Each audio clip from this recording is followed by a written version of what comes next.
So what happens if you step away from the Fed betting window? Well, it's crazy. You can start analyzing companies based on their earnings again, what we do in Mad Money, which brings me to the game plan for the rest of this week. When we come in tomorrow morning, PepsiCo, we all know what it is. Pepsi, right? PepsiCo. It kicks off the earnings season. I want to use PepsiCo as a primer for what really matters when you're picking stocks. Not will he, won't he?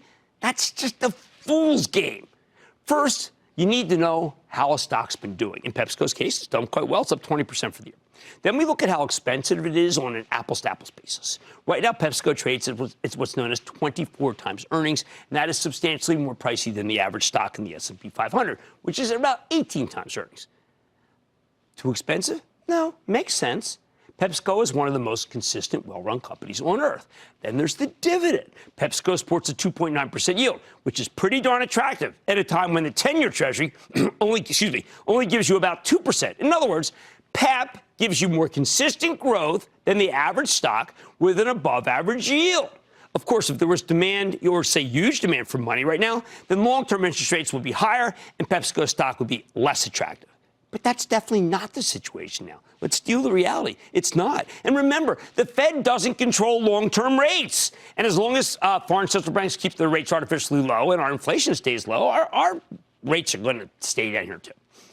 All right, enough about PepsiCo's stock. What about the fundamentals of the company?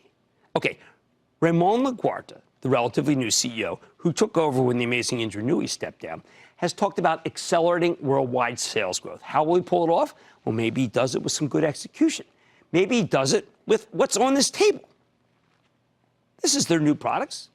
The products that PepsiCo has been introducing. They're good examples of, the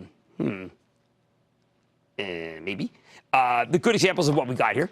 Maybe he does it with a nice bump in international sales. I think the new products matter. Ingenuity matters. It's a heck of a lot more important than what he'll hear from Jay Powell. We will not want to pay attention to Jay Powell. We want to pay attention to the conference call of what PepsiCo has to say and when we interview them on CNBC.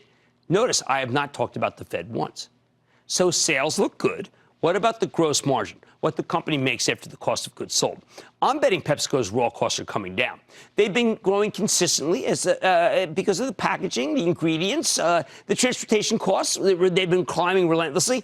But, now that the economy's kind of cooled off, I think some of those trends are going to begin to reverse, which could allow Pep to deliver a nice upside forecast, okay? Forecast. I don't think that this quarter you're going to see everything that goes into this bottle go down in value. Okay, I mean, what it cost them, but I think they can forecast that in the future. Of course, some things could hurt them. PepsiCo is vulnerable to a strong dollar, but that's already baked into the share price. Nobody expects Pepsi will gain from the currency, for heaven's sake. Everyone expects it to lose. So we're putting that in the so what category. Finally, we do care about the overall direction of the stock market. However, we won't care in the way that the pundits do. What matters to us? Simple.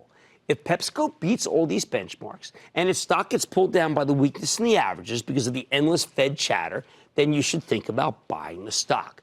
Why not just go buy with both hands? Because right now, there are too many investors who focus on what the Fed will say. We need to gauge their disappointment. Let them make their mistakes. And then, and only then, would I sanction pulling the trigger. Bottom line. If the Fed heads keep worrying about the economy, and whether it's in good shape or not, and that maybe we'll get a rate cut or not, you may have a chance to buy incredibly high-quality stocks like PepsiCo on the cheap.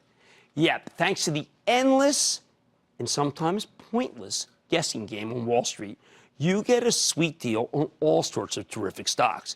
Just remember, we don't need a rate cut for this market to work. We just need the Fed to exercise some common sense. And I think that's what a chasing Jerome Powell will now give us. Don't miss a second of Mad Money. Follow @Jim Cramer on Twitter. Have a question? Tweet Cramer. #MadTweets. Send Jim an email to madmoney@cnbc.com or give us a call at 1-800-743-CNBC. Miss something? Head to madmoney.cnbc.com.